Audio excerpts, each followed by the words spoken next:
नमस्कार मेरे प्यारे दोस्तों, स्वागत है आप सभी का सीजीपीएससी मेंस पेपर 7 पार्ट 2 के इस रिवीजन सेशन में, जिसमें हम अंतर्राष्ट्रीय और राष्ट्रीय संगठन और जो खेल के संगठन है, खेल की घटनाएं हैं, खेल आयोजन है, उनको समझने का प्रयास करेंगे। ये जो पीडीएफ है वो आपको हमारे टेलीग्राम चैनल में मिल जाएगी, तो आप वहां से डाउनलोड कर सकते हैं। मेन अंतर्राष्ट्रीय संगठन में जो हमको ज्यादा पढ़ना है वो है एक तो संयुक्त राष्ट्र संघ और इसके सहयोगी संगठन। मतलब आपको कोई भी चीज पढ़ना है तो दो चीज आपका आधार होना चाहिए, और वो दो चीज है सिलेबस और पीवाईक्यू। किसी भी चीज का सिलेबस और पिछले साल जो सवाल आए हैं वो, इनसे आपको ये पता चलेगा कि किस टॉपिक से कैसे सवाल आ रहे हैं, कितने सवाल आ रहे हैं और आपको कैसे अप्रोच करना है। तो सिलेबस में ये सबसे छोटा सिलेबस है इसका, जिसमें संयुक्त राष्ट्र के बारे में और इसके सहयोगी संगठन, फिर अंतर्राष्ट्रीय मुद्रा कोष, विश्व बैंक और एशियन बैंक, ये तीन बैंकों के बारे में। तो जो सिलेबस में लिखा है वो आपको बिल्कुल अच्छे से पता रहे। उसके बाद सार्क की बात है, दक्षेस की बात, ब्रिक्स की बात है और आसियान की बात है, और भारत के विकास में इनकी भूमिका। और डब्ल्यूटीओ अलग से लिखा हुआ है, डब्ल्यूटीओ और भारत पर इसका प्रभाव। तो संगठन अगर आपसे पूछा जाए तो यूएन है, सार्क है, ब्रिक्स है, आसियान है, डब्ल्यूटीओ है, आईएमएफ है, वर्ल्ड बैंक है और एशियन डेवलपमेंट बैंक है। इनको आपको ज्यादा फोकस करना है। खेल में जो राष्ट्रीय और अंतर्राष्ट्रीय खेल आयोजन हुए उनके बारे में, भारत का अलग अलग खेलों में जो प्रदर्शन है, खेलों को बढ़ावा देने के लिए जो योजनाएं हैं, जो अलग अलग खेल हैं उनसे जुड़े जो टर्म है, वही पीवाई क्यू आप देखेंगे तो आपको समझ में आएगा कि उससे शब्दावली पूछ रहा है। और उसके अलावा उस खेल का इतिहास जो पिछले बार ज्यादा पूछा गया। तो हम चालू करते हैं संयुक्त राष्ट्र संघ से। संयुक्त राष्ट्र संघ, और आपको ना बेसिक जानकारी ये रखना है कि उसके बारे में जो फैक्चुअल डिटेल है वो पता रहना चाहिए। आपसे सवाल यही आएगा कि संयुक्त राष्ट्र संघ के बारे में लिखिए, तो कैसे लिखना, उसी फॉर्मेट में या नोट्स भी है कि अगर आया तो एक तरीका होता है कि संयुक्त राष्ट्र संघ सभी राष्ट्रों का समूह है, ये है वो है। दूसरा ऐसे सब हेडिंग बना के लिखना कि आपसे आया संयुक्त राष्ट्र के बारे में लिखिए, आप लिखे स्थापना, उसके बाद लिख दिए मुख्यालय, फिर लिख दिए सदस्य देश, फिर लिख दिए उद्देश्य। तो एक ना आपका उत्तर जो है वो मल्टी डायमेंशनल हो गया, चेक करने वाले को नंबर देने में आसानी होगी। क्योंकि ये सब मतलब मेन क्या रहता है इसमें, आपको भी पता है कि आपका जो एक सवाल है वो एक ही चेकर चेक करता है और वो सभी के वो सवाल चेक करता है। मान लीजिए संयुक्त राष्ट्र संघ के बारे में लिखिए, एक सवाल है तो जितने लोग लिखे हैं 2500 लोग, सबका एक ही व्यक्ति चेक करेगा। तो एक व्यक्ति संयुक्त राष्ट्र की कहानी लिखा, मान लो पहला व्यक्ति मैं हूं और मैं लिखा स्थापना इस दिन हुई, मुख्यालय ये है, सदस्य देश इतने, उद्देश्य ये है। और दूसरा व्यक्ति, और मेरे को कोई दो में डेढ़ दिया। अब दूसरा व्यक्ति लिखा कि संयुक्त राष्ट्र संघ एक महान संघ है जिसका उद्देश्य शांति है, जो द्वितीय विश्व युद्ध के बाद हुआ, ऐसी कहानी लिख दिया। तो अगर मेरे को डेढ़ मिला इतने फैक्ट के बाद, तो उसको एक मिलेगा, मतलब मेरे से तो खराब उत्तर है ना, खेल उसका है। तो हर सवाल में आपको अपने दिमाग में ये सोचना है कि इसमें मैं प्रश्न आया तो क्या लिखूंगा। संयुक्त राष्ट्र में क्या लिखेंगे कि ये 24 अक्टूबर 1945 को स्थापित हुआ, इसका मुख्यालय अमेरिका के न्यूयॉर्क में है, इसके सदस्य देश 193 है। उसके बाद फिर एक हेडिंग वो भी डाल सकते हो कि इसके जो संगठन है अलग अलग, उनके बारे में, कि सुरक्षा परिषद है, महासभा है, अंतरराष्ट्रीय न्यायालय है, सदस्य देश 193। उद्देश्य ये इसलिए बना था संयुक्त राष्ट्र की, अगर थोड़ा मैं कहानी भी बताते जाऊंगा, उससे क्या है कि सवाल थोड़े अब आ रहे हैं, कंसेप्चुअल भी आ रहे हैं, तो आप उससे भी आपको दिक्कत ना हो कि ऐसे सवाल मत आए जिनसे जिनमें आपको दिक्कत हो। देखो क्या हुआ था, आपको पता होगा कि फर्स्ट वर्ल्ड वार हुआ 1914 से लेके 18 तक। जब पहला विश्व युद्ध हुआ तो दुनिया में ये लगा कि यार अगर दूसरा विश्व युद्ध हो गया तो दुनिया तो तबाह हो जाएगी, तो हम एक संगठन बना लेते हैं जिसका काम ये होगा कि अगले बार युद्ध ना हो। तो फिर एक संगठन बना जिसका नाम था लीग ऑफ नेशंस। ये प्रथम विश्व युद्ध के बाद बना, और इसका काम था दुनिया में शांति स्थापित करना, दुनिया में अच्छे से चलाना, दुनिया को शांति से, प्रेम से, सद्भाव से युद्ध ना हो। लेकिन दिक्कत क्या हुई कि इस संगठन के रहने के बाद भी 1939 से दूसरा विश्व युद्ध चालू हो गया 45 तक। और ये समझ में आ गया कि ये संगठन तो अब काम का है नहीं। काम का रहता तो दूसरा विश्व युद्ध थोड़ी होता। और जब दूसरा हुआ तो दुनिया को ये पता लग गया कि अगर धोखे से तीसरा हुआ तो दुनिया तो खत्म हो जाएगी, दुनिया तबाह हो जाएगी। तो जब दूसरा विश्व युद्ध हुआ तो जो लीग ऑफ नेशंस में जो भी कमियां थी, क्योंकि उसमें अमेरिका जैसे देश शामिल ही नहीं हुए, किसी के पास कोई सैन्य अधिकार ही नहीं था, ऐसी कई चीजें थी। तो फिर एक दूसरा संगठन बनाया गया जिसका नाम था यूएन, यूनाइटेड नेशंस। और इसका काम ये था कि दुनिया में शांति स्थापित करना, अंतर्राष्ट्रीय शांति, और उसके अलावा फिर अलग अलग जो बाकी काम रहते हैं कि गरीबी हटाना, विकास करना। और इसका फिर ये उद्देश्य बन गया संयुक्त राष्ट्र का। जब द्वितीय विश्व युद्ध खत्म हुआ तो एक दूसरी संगठन बना, क्योंकि जो यूरोप है, आपको पता होगा कि यूरोप करीब करीब तबाह हो गया था। एक चीज और समझना कि यूनाइटेड नेशन में इसीलिए जो देश जीते, क्योंकि बनाने वाले तो जीतने वाले देश थे, तो जो जीते वही अपने उसकी जो स्थायी सुरक्षा परिषद के जो स्थायी सदस्य हैं वो जीतने वाले देश बने। जैसे जीता था यूएसए, जीता था रूस, जीता था ब्रिटेन, जीता था फ्रांस, और फिर चीन को बना दिए। तो ये 5 देशों को स्थायी सदस्य बनाए। जबकि मजबूत देश जर्मनी भी है, जापान भी है, लेकिन उनको नहीं बनाए क्योंकि वो हारे थे।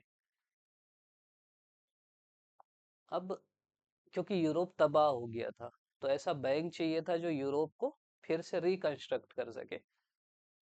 तो एक बैंक बनाया गया जिसका नाम था आईबीआरडी, जिसका मतलब था international bank of reconstruction and development.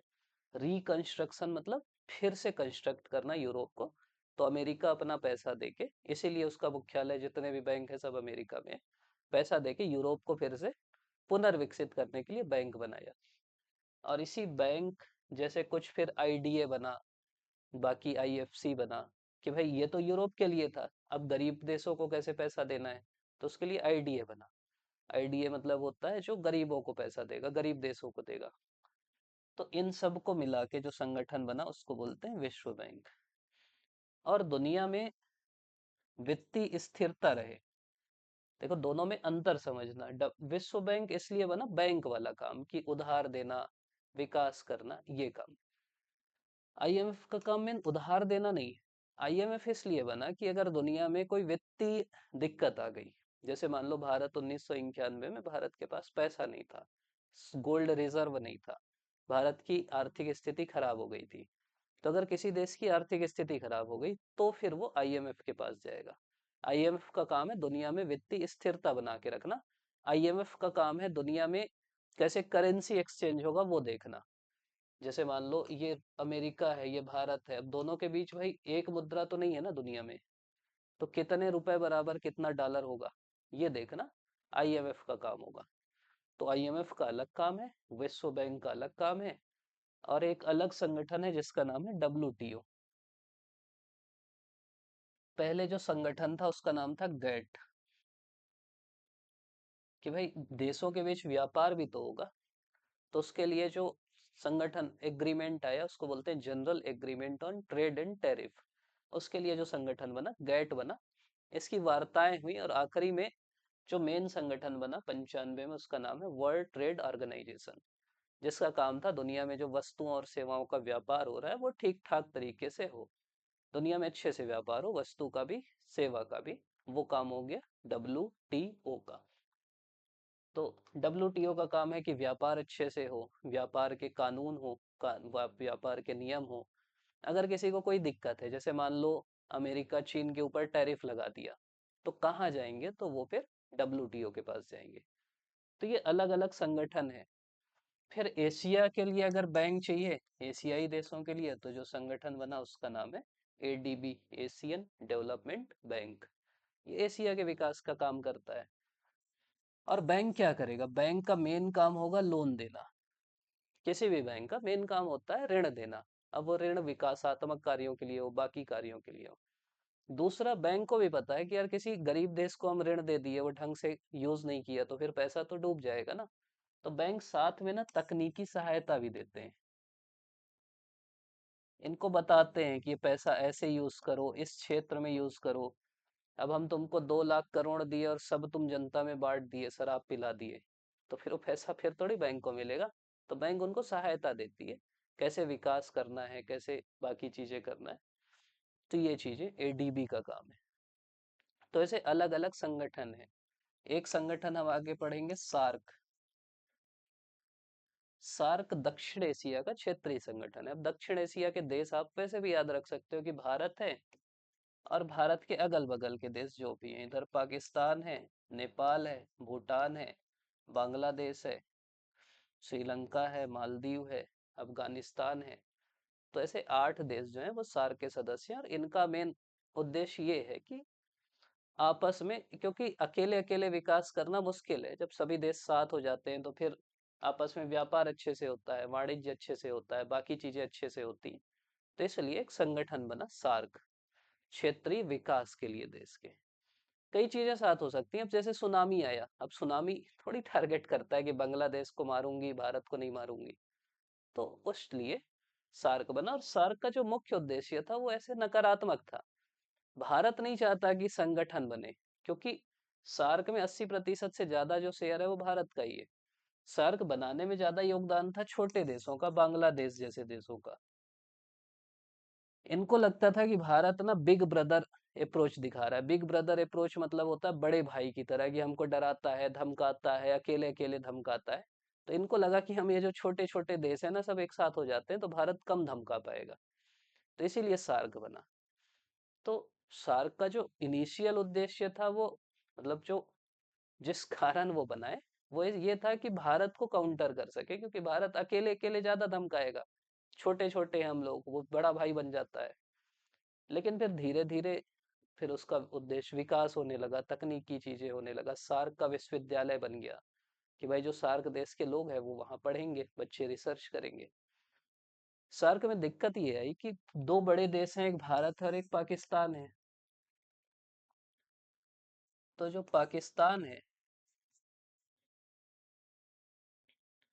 और सार्क में मेन चीज होती कंसेंसस की, कि कोई भी निर्णय लेना है तो सभी मिल के लेंगे। तो भारत में दिक्कत ये है कि जो पाकिस्तान है वो उस चीज की बात नहीं करता। वो पाकिस्तान खुद खुद से काम करने की बात करता है। पाकिस्तान हर चीज में भारत के विरोध में आता है। भारत और पाकिस्तान के बीच मेन जो मुद्दा है आतंकवाद का, भारत भी नहीं चाहता कि हम इसके साथ ज्यादा वो करें। और भारत पाकिस्तान का ये जो गतिरोध है, इसके कारण सार्क आगे नहीं बढ़ पाया। तो भारत फिर एक दूसरे संगठन को प्रमोट किया जिसका नाम है बिम्स्टेक।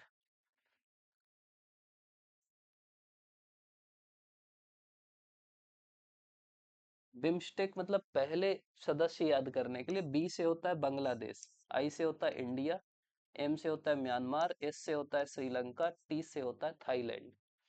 मतलब भारत बोला कि यार पाकिस्तान को हटा देते हैं और नया संगठन बना लेते हैं, और इनको जोड़ लेते हैं। जैसे इधर भारत है तो इधर म्यांमार है, फिर थाईलैंड है। तो भारत बोला इनको जोड़ते हैं और इधर वालों को हटा देते हैं। पाकिस्तान को हटाए तो अफगानिस्तान भी हट जाएगा। तो पहले ये बनाए थे। तो ये 5 देश थे। फिर अपने भाई हैं नेपाल भूटान, वो बोले यार हमारी क्या गलती है। भारत बोला तुम भी आ जाओ। तो नेपाल भूटान बोले हमारा जो भूटान और नेपाल का बी और एन है वो कहाँ लगाओगे, बी से तो बांग्लादेश हो गया है, बीबीएन थोड़ी हो जाएगा। तो ये बोले ऐसा करते हैं कि यार इसका फुल फॉर्म ही बदल देते हैं। पहले यही था, Bangladesh, India, Myanmar, Sri Lanka, Thailand. अब कर दिए bay of Bengal initiative for multi sectoral trade and economic cooperation, ये इसका फुल फॉर्म कर दिए। और बोले तुम भी आ जाओ, भूटान नेपाल भी आ गए। तो ये 5 देश प्लस भूटान नेपाल, 1997 में ये बना। ऐसे अलग अलग डेवलपमेंट हो रहे हैं। अब जब भारत बन गया तो शुरू में, ऐसे ही बना देता हूँ यार, भारत जैसा बस दिखे, ठीक। भारत के इधर के जो देश हैं, इधर भारत ध्यान नहीं देता था ज्यादा। इधर जो देश हैं इसको बोलते हैं दक्षिण पूर्व एशिया के देश, जिनका अपना संगठन है। जैसे भारत दक्षिण एशियाई देशों का संगठन सार्क है, वैसे इनका संगठन एशियान है, association of south east Asian nation. ये 67 में बना। तो भारत को लगा कि इनसे भी दोस्ती करना चाहिए, इधर भी तो अपने को करना चाहिए। मान लो हमको यहाँ आना है नॉर्थ ईस्ट में, तो अगर बांग्लादेश से रास्ता नहीं मिल रहा है तो हम यहाँ सीधा समुद्र से जाएंगे, यहाँ म्यांमार जाएंगे और यहाँ से रोड से अपने नॉर्थ ईस्ट पहुंच जाएंगे। तो इनसे भी दोस्ती करना चाहिए और इनसे अच्छी दोस्ती करना चाहिए। और ये भारत के किधर है, पूर्व में है। तो जो पॉलिसी आई उसको बोलते हैं लुक ईस्ट पॉलिसी। ये जो पूर्व के देश हैं इनसे भी भारत दोस्ती रखे, इनसे भी भारत प्रेम से रहे। और दोस्ती क्या क्या कर सकते हो आप? पहली दोस्ती करोगे ट्रेड में, कि भाई अच्छे से व्यापार हो किसी भी देश के साथ। क्या करोगे? पहला व्यापार करोगे कि बढ़िया से हम वहां सामान बेचें, वो हमारे यहाँ सामान बेचें। ट्रेड किसका? गुड्स और सर्विसेज का, वस्तुओं का और सेवाओं का। फिर और क्या कर सकते हो? तो जो पड़ोसी देश है वहाँ कल्चर जरूरी होता है। जैसे जो आसियान के देश हैं वहाँ अभी भी रामलीला होती है, वो अभी भी मंदिर है वहाँ, वहाँ बौद्ध धर्म मानते हैं, तो एक कल्चरल जुड़ाव है हमारा। फिर एक डिफेंस भी होता है। डिफेंस मतलब होता है कि कुछ कुछ देश हैं जिनको हम हथियार देते हैं, कुछ देश हैं जो हमको हथियार देते हैं। तो ये भी हो गया। फिर एक पॉलिटिकल भी होता है, कि हम उनके यहाँ जाते हैं, वो हमारे यहाँ आते हैं, उनके नेता हमारे यहाँ जाते हैं, अ, हमारे नेता उनके यहाँ जाते हैं। तो इस टाइप का भी, तो ऐसा आपस में संबंध रहता है। अपन एक वीडियो में चर्चा की है कि क्या क्या किसी भी दो देश के बीच कैसे कैसे हम लिख सकते हैं। एक एनर्जी सिक्योरिटी होता है, कि भारत के पास में ऊर्जा नहीं है ना, तेल नहीं है। अभी जैसे ईरान में युद्ध हुआ, तो मेन चीज तो वही है ना कि तेल ज्यादा जरूरी है। फिर एक डायस्पोरा होता है, मतलब भारतीय मूल के जो लोग हैं उनकी बात होती है कि भाई वो कैसे हैं। मतलब जैसे ईरान में बहुत सारे भारतीय हैं तो उनकी सुरक्षा की बात है। तो ऐसे अलग अलग चीजें हैं जिनके आधार पे हम संबंध को देख सकते हैं। नेपाल भूटान है, वहां हम वो भी देख सकते हैं, कनेक्टिविटी की बात। अब जैसे मान लो भारत है, ये बांग्लादेश है। अब यहाँ से अगर हमको यहाँ नॉर्थ ईस्ट जाना है तो एक तरीका ऐसे है, और एक है बांग्लादेश के अंदर से घुस जाओ। तो भाई अगर बांग्लादेश से अच्छे संबंध रहेंगे तो अच्छे से कनेक्टिविटी होगी। एक मुद्दा टेररिज्म का है, कि हम आपस में आतंकवाद के खिलाफ की बात करें। पर्यावरण का एक मुद्दा है कि सभी देश जलवायु परिवर्तन के खिलाफ बात करें। तो ऐसे अलग अलग मुद्दे होते हैं किन्हीं भी देश के बीच। तो एशियान के साथ लुक ईस्ट पॉलिसी हुई। फिर भारत बोला यार इधर भी तो देखते हैं, वेस्ट भी तो देखते हैं, तो लुक वेस्ट पॉलिसी भी आई। ये जो पश्चिम एशिया के देश है उनसे भी दोस्ती करो। फिर एक लुक ईस्ट के बाद एक्सटेंडेड ईस्ट आई। ईस्ट तो आसियान हो गया, इधर जापान साउथ कोरिया ये भी हैं, तो उनसे भी तो दोस्ती करना है। तो उधर भी एक पॉलिसी आ गई। तो ऐसे भारत की अलग अलग नीतियां हैं जो हमको समझना है।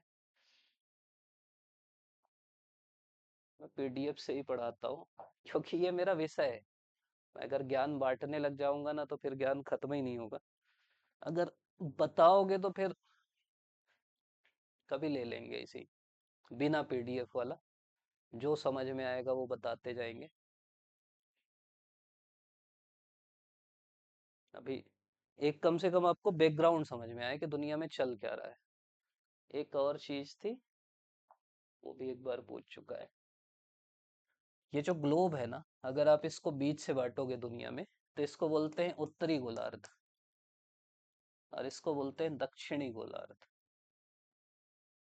सामान्यतः जो उत्तरी गोलार्ध के देश है, जैसे जापान है, कोरिया है, अमेरिका है, रूस है, यूरोप है, सब अमीर हैं।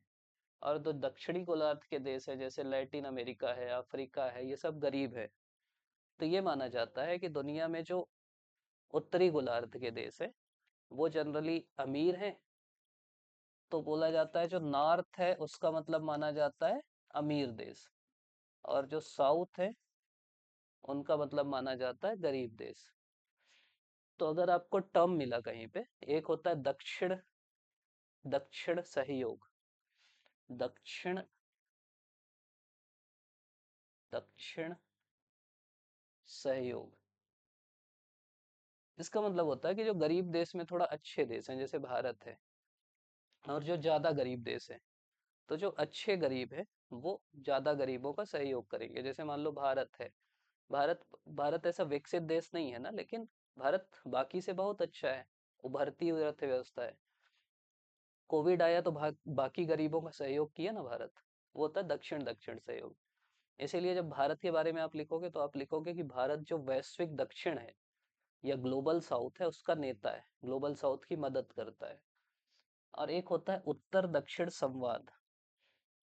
इसमें क्या होता है कि जो दक्षिण के देश हैं, गरीब देश हैं, वो उत्तर के देश मतलब जो अमीर हैं उनसे बातचीत करते हैं, उनको बोलते हैं कि यार हमको पैसा दो, तब तो हम पर्यावरण ठीक करेंगे। वो बोलते हैं हमको तकनीक दो, हमको बाकी चीजें दो, तब तो हम बाकी चीजें सही करेंगे। तो इसको बोलते हैं उत्तर दक्षिण संवाद। तो ये दो चीजें आपको पता रहना चाहिए कि भाई ये क्या है और ये क्या है। आज मैं मूड में था, लंबा पढ़ेंगे, फोन आ गया। थोड़ा सा 2-4 मिनट टाइम है, थोड़ा बता देता हूँ। वैसे भी वीडियो देख रहा हूँ 21-22 मिनट का हो ही गया। अगले वीडियो में फिर बाकी खत्म करेंगे। आज यही वाला ज्ञान ठीक है। देखो एक चीज और जो बार बार आता है कि भारत का किसी भी देश के साथ या किसी भी संगठन के साथ संबंध, एक सवाल आ ही रहा है। तो कैसे लिख सकते हो? मान लो नहीं पता आपको, भारत युगांडा संबंध बोल दिया। तो एक होता है, जो पहलू होता है उसको बोलते हैं ऐतिहासिक। इसमें आप ये बोलो कि यार युगांडा से हमारा ऐतिहासिक रूप से मित्रतापूर्ण संबंध है, क्योंकि भारत का किसी से दुश्मनी है ही नहीं, पाकिस्तान चीन के अलावा। बाकी जिसके भी साथ है ऐतिहासिक रूप से दोस्ती है हमारी। स्वतंत्रता के बाद से दोस्ती है, वो जब आजाद हुआ उसके बाद से दोस्ती है। ऐसा अगर जिसके बारे में पता है लिख दो, नहीं पता तो भी दोस्ती है तो बता ही दो। पहला संबंध। दूसरी हेडिंग होगी, उसको बोलते हैं आर्थिक। आर्थिक में हम ये बताएंगे कि यार कोई भी देश है दुनिया का, पाकिस्तान के अलावा, उनसे हमारा आर्थिक संबंध भी है। हमारी वस्तुओं और सेवाओं का आयात निर्यात होता है। कुछ वस्तु हम भेजते हैं, कुछ वस्तु वो भेजते हैं। फिर एफडीआई आती है, अगर अमीर देश है तो हमारे यहाँ आएगी, गरीब है तो हम करेंगे। तो एक हम ये बता सकते हैं कि भाई ये सब होता है। फिर जो समझौते हैं, जैसे फ्री ट्रेड एग्रीमेंट, बाकी चीजें, वो हम लिख सकते हैं। तो ये एक संबंध हो गया। फिर संबंध जो है उसको राजनीतिक बोल सकते हैं। राजनीतिक में हम बोलेंगे कि उच्च स्तरीय दौरे होते हैं, कि भाई दोनों देश के जो नेता हैं, बड़े नेता हैं, वो एक दूसरे के देश में जाते हैं, दौरे करते हैं, आपस में पार्टनरशिप होती है। और इसको तो मैं अलग से बोलूंगा कि संगठन में, जैसे मान लो भारत चीन है तो किस किस संगठन में साथ में है। जैसे भारत रूस है तो ब्रिक्स में हम साथ में हैं। हम और किस में साथ हैं? यूएन में तो सबके साथ है। चीन के साथ, रूस के साथ भी एचसीओ में भी है, यही साथ चीन के साथ भी है, अमेरिका के साथ क्वाड में है। तो एक उसमें सहयोग हो गया। G20 में सहयोग होगा आपस में, यूएन में सहयोग होगा, पर्यावरण के लिए सहयोग होगा। फिर एक मुद्दा होता है जिसको बोलते हैं रक्षा व सुरक्षा का। इसमें क्या क्या कर सकते हैं? हथियार, अगर अमीर देश है तो हम उससे हथियार खरीदेंगे, गरीब है तो उसको हथियार बेचेंगे। दूसरा, सैन्य अभ्यास। जनरली हम लोग ना आपस में सैन्य अभ्यास करते हैं, चीन के साथ भी करते हैं तो बाकी के साथ तो करेंगे ही। फिर एक मुद्दा होता है आतंकवाद। और सभी देशों के साथ हमारा ये है कि हम आतंकवाद के खिलाफ साथ में मिलकर लड़ेंगे, आतंकवाद का विरोध करेंगे। फिर एक मुद्दा है जिसको बोलते हैं विज्ञान और तकनीक में सहयोग।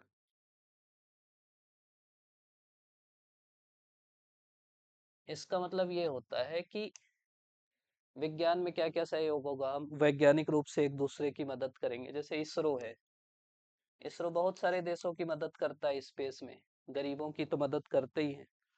तकनीकी ट्रांसफर करते हैं, कोई हमारे पास अच्छी तकनीक है वो हम उनको देते हैं, अमीर है उनसे लेते हैं। इनोवेशन करते हैं। आर्थिक में वो भी लिख सकते हो कि लोन देते हैं, जो गरीब है उनसे लोन देते हैं, अमीर है उनसे थोड़ा मोड़ा ले लेते होंगे यार। फिर सांस्कृतिक और शैक्षणिक संबंध।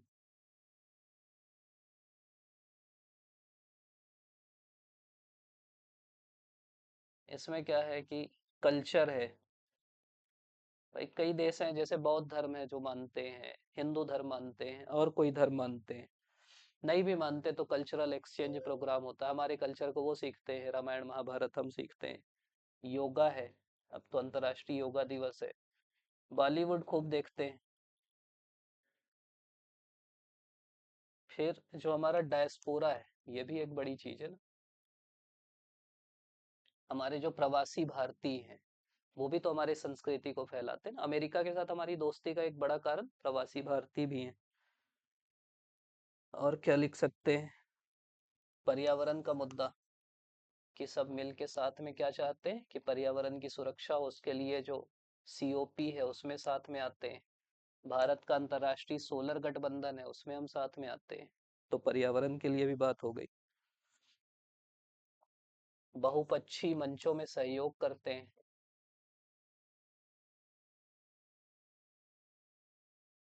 जैसे बहुपक्षीय मंच क्या हो गए, यूएन हो गया, डब्ल्यूटीओ हो गया, विश्व बैंक हो गया, आईएमएफ हो गया। इनमें हम क्या करते हैं, सहयोग करते हैं, सस्टेनेबल डेवलपमेंट गोल के लिए काम करते हैं। तो ये सब है। चुनौतियां अगर पूछा,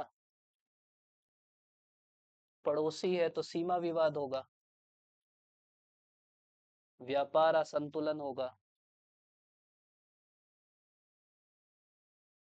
व्यापार असंतुलन मतलब कि भाई व्यापार जैसे हो रहा है तो हमारा ज्यादा हो रहा है उनका कम हो रहा है, जैसे चीन के साथ हमको नुकसान होता है, अमेरिका के साथ अमेरिका को नुकसान होता है। राजनीतिक मतभेद हो सकते हैं। तो ये सब कुछ चुनौती है। एक मुद्दा वो भी लिख सकते हो आप, एनर्जी सिक्योरिटी का। जैसे अमेरिका, जैसे ईरान में लड़ाई हो रही है, हमको क्यों दिक्कत है, क्योंकि तेल वहीं से आता है। रूस से हम मंगा रहे हैं एनर्जी। जो मध्य एशिया है वहां हमारे लिए एनर्जी सिक्योरिटी के लिए वो जरूरी है। तो ये सब मुद्दे हैं जो आप दुनिया के किसी भी देश के साथ संबंध लिखते समय लिख सकते हो। ठीक है, ज्यादा बड़ी क्लास भी नहीं होना चाहिए।